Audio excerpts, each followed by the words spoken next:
Bonjour à tous et j'espère que vous allez bien. Alors, nous allons parler de l'épisode numéro 6 de notre histoire. Alors, dans la fin de l'épisode numéro 5, on s'était déjà mariés.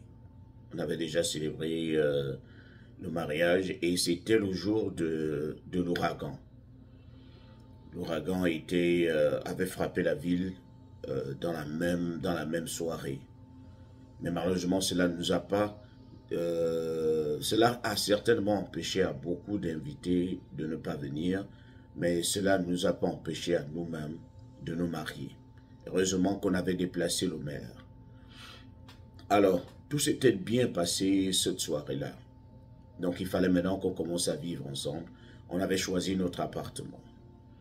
Et dans cet appartement, mon nom ne figurait pas dans le contrat de bail, tout simplement parce que je n'avais pas encore de Kaolo. Donc je n'avais pas de numéro de sécurité sociale, on ne pouvait même pas connaître mon passé. Il n'y avait que son nom. Et comme elle avait aussi une copine, la copine avait aménagé avec elle. Donc on avait choisi un appartement de 2 chambres et la copine devait rester pour un moment. Comme elle passait par des moments difficiles, il fallait que les deux trouvent un appartement. Mais comme sa copine aussi avait des Kaolo, c'était une Américaine aussi, les deux ont pris l'appartement. Alors je devais aller rester avec elle et sa copine. On a commencé à vivre. Et malheureusement, lorsque la fin du mois arrive, il était stipulé que la copine devait contribuer. Mais lorsque la fin du mois arrive, elle n'a pas d'argent. Et lorsque je regarde du côté de madame, de mon ex-épouse, pas d'argent. J'étais obligé de prendre de l'argent de ma poche. Évidemment, je suis l'homme de la maison, donc il fallait que je paye le loyer. Mais ça devenait déjà un peu lourd parce que sa copine ne contribuait pas. Donc le tout premier mois, on avait payé.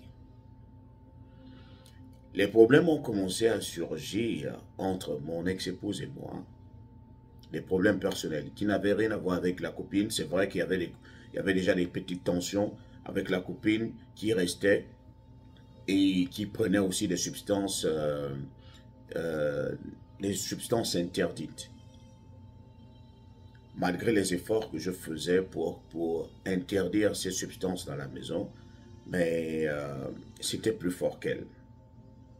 Alors, donc j'avais déjà des soucis avec la copine et j'avais aussi des soucis avec mon ex-épouse qui devenait un peu bizarre. C'est-à-dire, une fois qu'on avait célébré le mariage, elle avait complètement tout arrêté. C'est-à-dire, on venait à peine de la virer de là où on travaillait ensemble. Tout simplement parce qu'elle avait demandé une augmentation.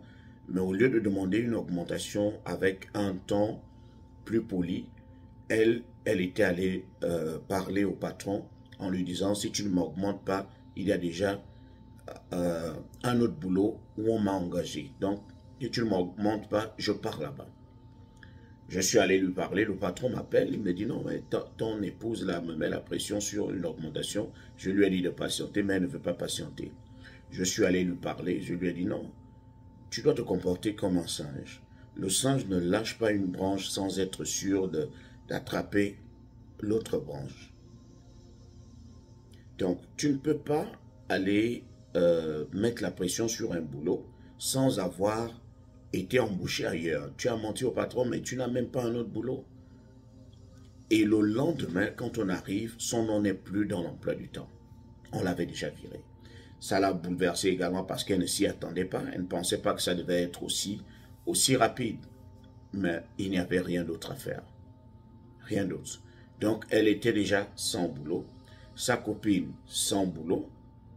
J'étais le seul à travailler. Imaginez, ceux qui ont des Kaolo ne travaillent pas.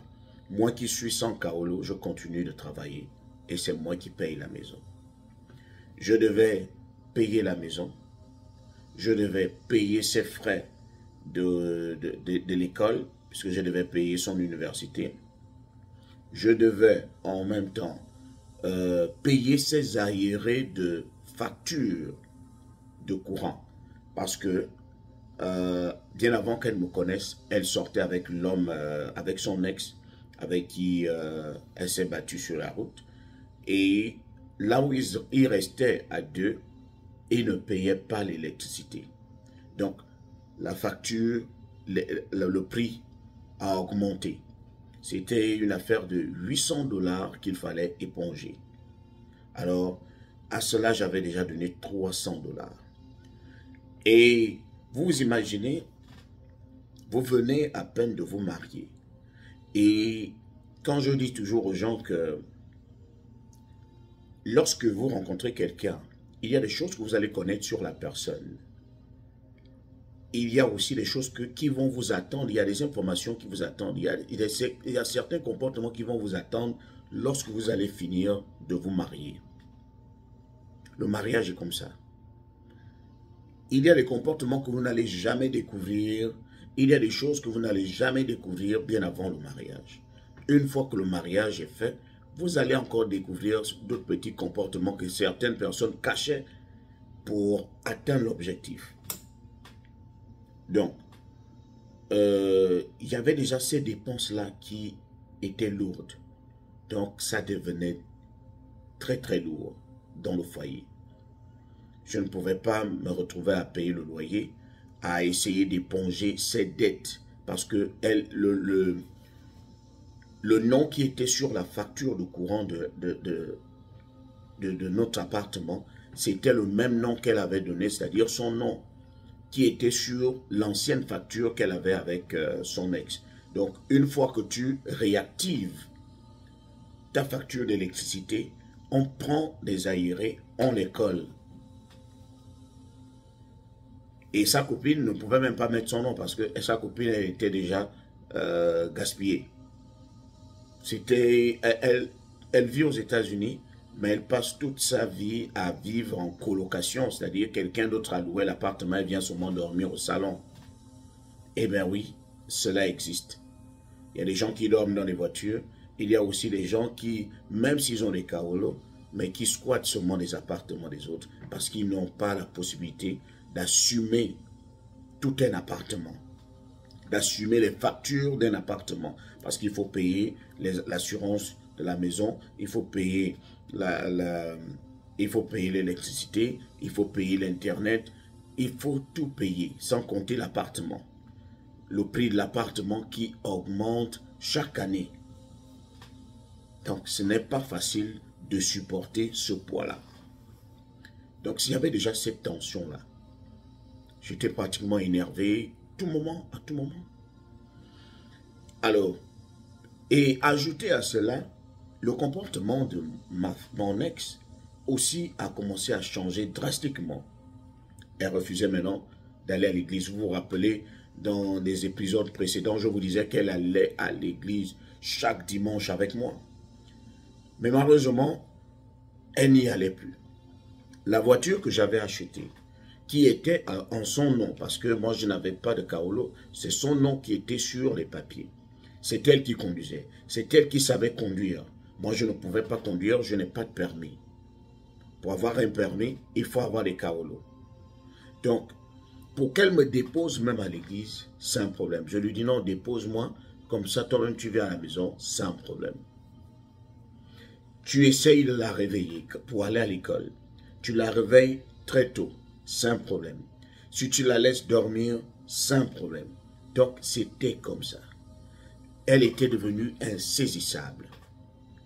Je ne savais plus comment ramener la paix dans le foyer. C'était des tensions tout le temps.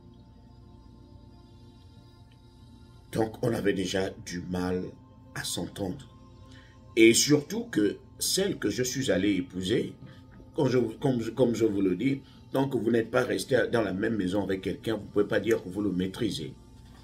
Celle que je suis allé épouser était allergique au seafood, c'est-à-dire tout ce qui est comme fruits de mer. Elle ne mange pas le poisson, elle ne mange pas les crevettes, elle ne mange pas tout ce qu'on retire de la mer. Imaginez un bon Africain elle ne mange que le poulet. Du poulet et du porc. Moi, je n'en mange. Moi, je suis un Africain qui mange tout, mais je commence à être un peu coincé. Parce que je ne peux pas manger des fruits de mer, je ne peux pas manger du poisson, je ne peux pas manger des crevettes. Pour que je mange du poisson, je dois préparer du poisson quand elle est à l'école. Et me rassurer que l'odeur s'est dissipée bien avant qu'elle revienne. Parce qu'elle en est allergique. Vous imaginez, je ne parle même pas de mes produits africains. Je vais manger mes produits africains comme si quelqu'un qui est ici a déjà du mal à manger du poisson, a déjà du mal à manger les crevettes. Imaginez si tu dois faire du foufou. Imaginez si tu dois emmener du manioc. Donc, je commençais déjà à être dénaturé. Je ne me sentais plus africain. J'avais l'impression de manquer de souffle. Je ne pouvais pas m'exprimer culinairement parlant. C'est-à-dire sur le plan de la restauration, je ne pouvais plus manger ce que je voulais. Je ne pouvais plus manger ce que j'avais envie de manger parce que je suis marié à quelqu'un qui est allergique à beaucoup de choses. Cette tension-là avait déjà mis du temps. Je vous avais dit dans les épisodes précédents que le mariage avait duré rien qu'un mois à cause de ces tensions de toutes parts. C'était trop.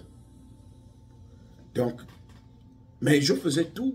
Je me rappelle que j'allais toujours à l'église et lorsque j'allais à l'église, on l'a demandé, mais où est ton épouse? Vous venez à peine de vous marier. Je dis non, elle était un peu fatiguée, elle est rentrée tard. Je trouvais des raisons. Et j'allais voir une dame là qui était pasteur et je lui disais, mais voilà, je lui explique mes problèmes. Elle me dit non, fais ceci, c'est peut-être la différence de culture qui joue. Mais lorsqu'elle se réveille, tu la réveilles de manière douce avec des petits baisers et tout. J'ai dit, ok, je vais faire ça. Même je pense que moi, je suis l'un des gars les plus romantiques. Je ne suis pas sûr que c'est ce qui manque à cette dame-là. Le lendemain, j'essaye de faire la même chose. Ça l'énerve. C'est-à-dire, je vous assure que lorsque vous mariez à quelqu'un et que vous vous retrouvez sans kaolo, c'est-à-dire, lorsque vous essayez de faire des efforts pour montrer à cette personne que vous l'aimez, elle vous dit non, tu es en train de forcer. Mais lorsque vous vous retenez également, elle dit je ne vois pas les signes de l'amour. Et c'est ce qui se passait. Quand j'essaye de la réveiller de manière douce, avec des câlins et tout, elle me dit non, j'ai l'impression que tu forces même, que tu as envie de me fermer les yeux. Je ne sais pas si tu es réellement avec moi. Je dis, mais pourquoi tu as attendu tout cela qu'on arrive même jusqu'à se marier si tu n'as pas confiance en moi? En fait, madame commençait déjà à se prendre pour une grande dame. Elle conduisait déjà une voiture, chose qu'elle ne faisait pas bien avant qu'elle me rencontre. Elle n'avait pas de permis, elle ne conduisait pas. Elle avait déjà une voiture. Elle allait déjà à l'université, chose qu'elle n'avait plus fait depuis des années. Donc, elle se prenait déjà pour la reine d'Angleterre. J'ai dit non. J'ai dit, mais pour en arriver là, toi et moi, on a dû faire des efforts. Toi et moi, on a dû faire des sacrifices. Je ne comprends pas ce qui se passe. Alors, madame, dans la maison, voulait maintenant fumer le chanvre. Imaginez, vous avez votre femme qui fume le chanvre, alors que moi, vous qui êtes un homme, vous ne fumez même pas. J'avais trouvé ça trop audacieux. J'ai dit non, je suis un Africain, je suis un mâle alpha, je ne peux pas. Une femme ne peut pas fumer pendant que moi je fume. Moi je ne fume pas. Je ne peux pas avoir une épouse qui va fumer alors que moi je ne fume pas. Tu vas venir fumer le chanvre chez moi. Je vous assure, et vous vous rappelez, dans les épisodes précédents, je vous disais que au début, lorsque je l'avais rencontrée, elle avait ces petits comportements-là. Je la voyais fumer la cigarette. Donc, je vous avais dit au départ que on était amis, mais je n'étais vraiment pas intéressé. Tout simplement parce que c'était des signes qui me retenaient. Mais elle avait drastiquement changé. Elle a commencé à ressembler à quelqu'un que j'avais décrit. Au genre de femme dont j'avais fait la description. Elle a commencé, elle ne fumait plus. Je vous assure que j'ai passé pratiquement 6 ou 7 mois avec cette fille. Je ne la voyais plus fumer. Et pourtant, on passait plus de temps ensemble à la maison. Les parents n'ont jamais su qu'elle fumait. Je ne la voyais plus fumer. Je ne la voyais plus boire. Mais elle a recommencé cela après la cérémonie de mariage. Elle a reçu, son envie de fumer est revenue. Je ne sais pas, elle avait mis cette envie-là à côté pour dire je vais te reprendre après le mariage. Vous savez, il y a des gens qui savent très bien ils savent très bien cacher certains comportements juste pour atteindre un objectif. Je me rappelle lorsqu'elle était venue à la maison la toute première fois. J'avais un compte bancaire, mais je gardais aussi de l'argent liquide dans ma maison. Et lorsqu'elle rentre dans ma chambre, elle était tombée sur un de mes sacs. Lorsqu'elle a ouvert le sac, elle avait trouvé pratiquement du cash à l'intérieur. Elle a crié. Il dit, tu as cet argent-là? J'ai dit, oui, pourquoi? Mais comment tu fais pour épargner autant? J'ai dit, non. Je sais que j'aurai besoin d'argent, donc j'épargne, je mets un peu en banque, je mets un peu ici. C'est à partir de là que son comportement avait changé. Donc elle s'était dit, je suis certainement tombé sur un prince qui se fait passer pour un pauvre. Je vous avais dit dans les épisodes précédents qu'elle disait que j'étais certainement Lady Murphy qui revenait de l'Afrique, qui travaillait dans des restaurants parce qu'il avait été puni par ses parents ou bien juste parce qu'il voulait camoufler sa richesse. Donc c'est ce qu'elle s'était dit. S'était dit certainement que le gars-là appartient à une famille riche. Et pourtant, la somme qu'il y avait dans le sac, ce n'était pas aussi une somme extravagante ou exorbitante, non. Mais sauf que, elle, c'était pour elle une somme astronomique. Tout simplement parce qu'elle-même, dans son organisation et dans sa façon de gérer ses finances, elle n'avait pas de compte épargne. Elle n'en avait pas. C'est-à-dire, son compte épargne, c'était quoi? Elle a de l'argent ici dans la poche droite. Quand elle veut épargner, elle prend cet argent dans la poche droite, elle met ça dans la poche gauche. C'est le même corps. Il est facile que tu aies accès à ton compte épargne. Donc, elle n'avait réellement pas de compte épargne. C'est pour cela qu'elle était tellement émerveillée par cette petite somme qu'il y avait dans mon sac. C'était le genre, et elle n'était pas la seule. Beaucoup d'Américains vivent comme ça, au jour le jour. C'est-à-dire lorsqu'il prend un paycheck, c'est-à-dire lorsqu'il prend son salaire par semaine, à la fin de la semaine, il épuise, s'il a pris par exemple 500 $, il va épuiser 300 $ avec les dépenses. Donc difficile qu'il épargne proprement.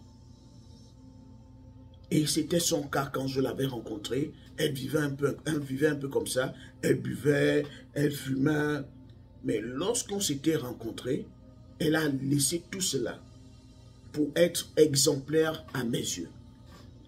Mais lorsque nous nous sommes mariés, l'ancien comportement est revenu. Donc elle a directement pris, elle a mis au corps. Elle a dit, je suis déjà mariée, un point c'est tout. Le jour, elle et moi, on avait eu des débats sur le chanvre. Elle voulait fumer. Non, non, moi je dois fumer. Même si je fume dehors. J'ai dit, mais tu ne peux pas fumer. Depuis quand cette envie est arrivée? Même lorsque je t'avais rencontré, tu fumais la cigarette. Mais aujourd'hui, tu vas venir me parler du chanvre. Tu vas fumer du chanvre. Pourquoi? J'ai dit non, si tu continues, si tu insistes, j'ai le numéro de ta mère, je l'appelle, j'ai le numéro de ta grand-mère qui est pasteur, je l'appelle. Elle me dit, tu peux appeler ma mère. Ce qui vient me choquer, hein. Elle me dit, tu peux appeler ma mère. Ça ne me dérange pas. Mais je suis sûr que tu seras déçu. Je lui ai dit, mais je serai déçu comment? Vous savez, nous en Afrique, lorsque tu as des problèmes avec ta femme, tu appelles ta belle-mère. Tu sais que ta belle-mère va forcément recadrer ta femme. Mais lorsque je lui dis non, je vais appeler ta mère pour... Je pensais l'effrayer. Il me dit non, appelle ma mère, mais tu seras déçu. Je dis mais je serai déçu pourquoi? Parce que la personne que tu vas appeler, elle et moi, on a l'habitude de fumer ensemble avec mon beau-père. Imaginez quelqu'un vous dire cela. Que tu vas aller te plaindre chez qui? Chez la personne qui m'avait même appris à fumer le chanvre? Je vous assure, j'étais glacé. Comme disent souvent les Ivoiriens, je suis dans quoi? Ou les Camerounais, je suis tombé dans quoi? Imaginez, vous avez déjà fait des dépenses jusqu'à vous marier. Je ne suis pas le seul à avoir fait cela. Je connais beaucoup, puisque c'est moi je suis sur la toile. Et il y a des gens qui viennent me confier leurs histoires. Beaucoup sont passés par là. Vous avez fait beaucoup de dépenses pour vous marier, mais après le mariage, vous avez l'impression d'avoir investi dans zéro. La personne avec qui vous êtes marié vous fait la vie dure.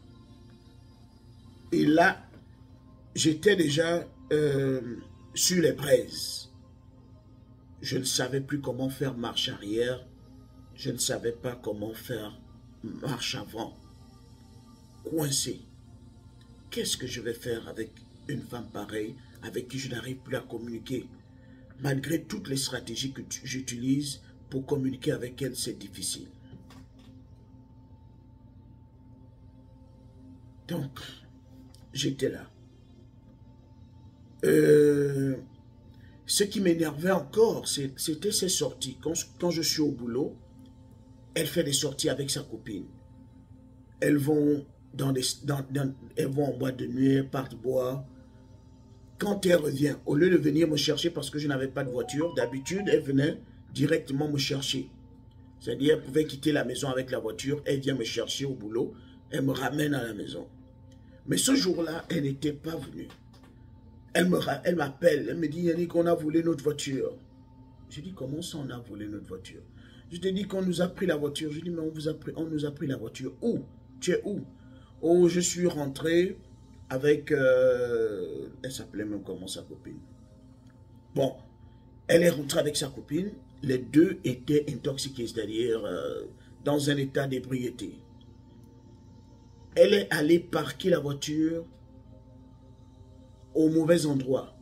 Vous savez, pour ceux qui vivent ici aux États-Unis, lorsque vous vivez dans un complexe, il faut avoir l'autocollant de l'appartement que vous allez mettre sur la voiture pour montrer que vous êtes résident dans ce complexe. Mais si vous n'êtes pas résident dans ce complexe, vous êtes censé aller parquer là où il y a les visiteurs. Mais quand elle est arrivée, on avait déjà fait 1 mois à cet appartement et elle n'avait pas encore pris l'autocollant chez le propriétaire. Donc, au lieu d'aller parquer aux côtés visiteurs, elle est allée parquer aux côtés des résidents. Et dans chaque complexe, il y a des voitures à remorque, des remorqueurs qui passent. S'ils trouvent que vous avez parqué au mauvais endroit, ils prennent votre voiture, ils la remorquent, ils partent avec. Et vous irez la chercher là-bas avec de l'argent. Et c'est ce qui s'était passé. Elle est allée parquer au mauvais endroit. Mais lorsque je lui demande, mais tu as parqué où? Mais je dis, j'ai parqué au côté visiteur. Je dis, mais comment tu es allé parquer au côté visiteur et on vient prendre la voiture? Tu es censé parquer au côté visiteur. Tu as bien parqué.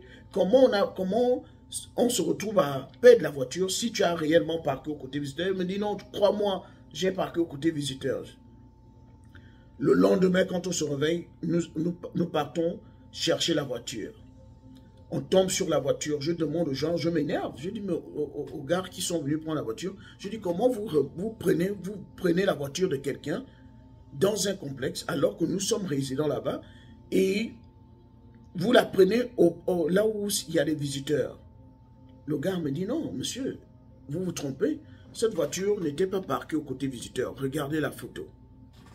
J'aurais déçu parce que ma femme m'a menti.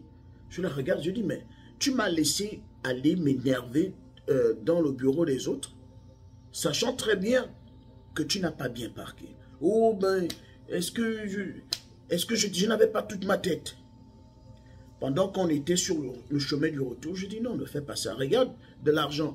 On vient à peine de se marier, on a des factures à payer. Regarde de l'argent que je viens de perdre. Oh, pourquoi tu donnes trop d'importance à de l'argent? Ça, c'est le mariage, ça, c'est le pire mariage de ma vie. Ça, c'est ce qu'elle dit. J'ai dit, ah bon? Le pire mariage où tu ne travailles pas, où c'est moi qui suis en train de couvrir toutes les dépenses? C'est là où nos problèmes ont commencé à prendre de l'ampleur et on n'arrivait plus à s'entendre. Dans le prochain épisode, nous allons parler de la rupture, de mon départ de la maison.